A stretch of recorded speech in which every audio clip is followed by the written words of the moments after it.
Alright, welcome to the new stats tracking package. Hopefully at this point you've watched the necessary video to upload your or upgrade your Internet Explorer and you are ready to go. So this is the page you should be looking at right now. Your username is going to be just your email address, and then your password to start out with is just going to be password. For future reference, the URL to get back here is www period Chicago Title News, all one word, .com /stats, STATS. And that should bring you back to this page. So we'll go ahead and log in here.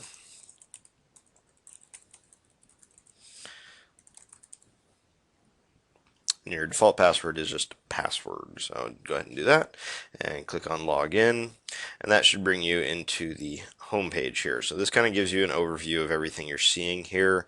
The first thing you'll want to do is click on update profile and then go ahead and change your password. So give that something that you'll remember, and you just click update and it confirms it and you say okay. So at that point, your password is completely changed. You're back at the same page. That's completely fine. So we have our navigation up at the top. We have add. We have different reports. There are management reports that you won't have access to. Update profile, which is where we are now, and then log out when you're done.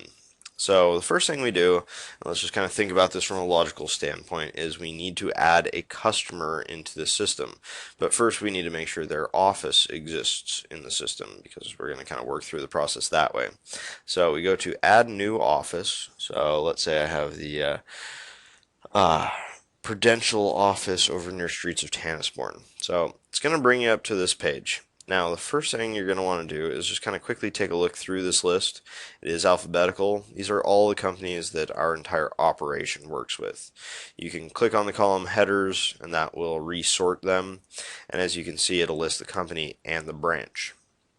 Now, go ahead and take a quick look through there to see if the company you want to add already exists. It may already, in which case you don't have to worry about this for this first customer you're going to be working with.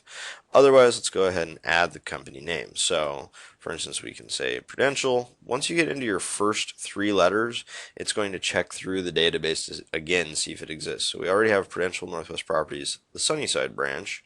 That's fine. We have Prudential Northwest Properties, but we want the Tannisbourne branch. So you punch that in there, you click submit, again it confirms, and now it's in there. We can check, we can get down here to Prudential Northwest Properties and Tannisbourne. So now we can see that it does exist in the list. So we've got our company, now we need to create a new customer. So we click on, go up to add and add new customer. And here, make sure you do read the fine print. It's going to suggest customer first names, so that way you don't add your same customer more than once. The other thing is for your lending institutions, don't worry about doing all the loan originators. Just do it for the company, unless you really need to break that out. But you do want to make sure that you are putting in this name, because this is how you're going to be finding the customer to add their orders.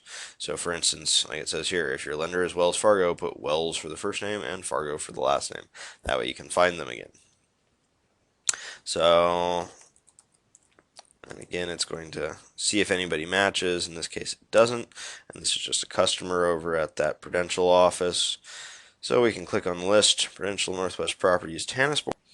So here it is asking for my escrow officer. So it's only going to show you the escrow officers in your actual office.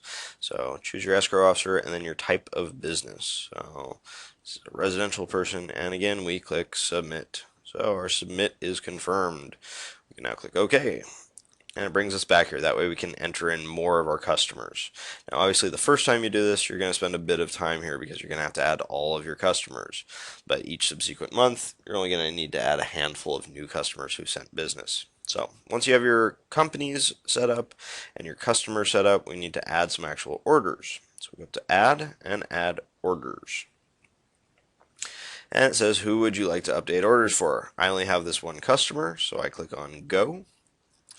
And basically it's going to confirm this is who I'm updating, this is where they work, what type of business, and what escrow officer they are. This is so if you accidentally put in the wrong information the first time, and maybe I had put down Lauren as a lender, I can change it to residential. I can also change his escrow officer if he changes his mind who he wants to work with. And we can just punch in some orders. And as you can see, it's going to automatically update down at the very end. Once we're done, we just click on submit, and it took the information. Now we can check that by again going to check our customer, and we click go, and there's all the information still there.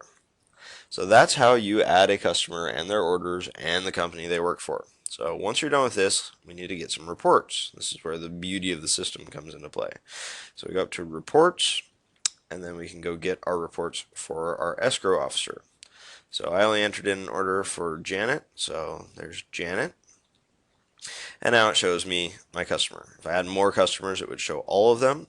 The great thing is, like it says here, is I can click on the column headers to sort. So I can sort by customer, I can sort by company, I can sort by type, and it will group those types. So this is basically what you're going to be able to then print out and share with your escrow officers to show them where the business is coming from.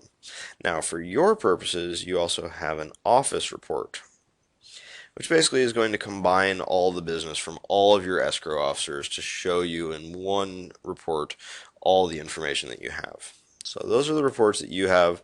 Management has reports that are more specific to the entire operation or specific to types of business, and you don't have access to those. So this is the system as it stands currently. If you run into any bugs, please let me know, and I can make those modifications. So far, the people who've looked at it, it's looked very good, so hopefully everything works out all right for you. And then when you're done, you just click on log out.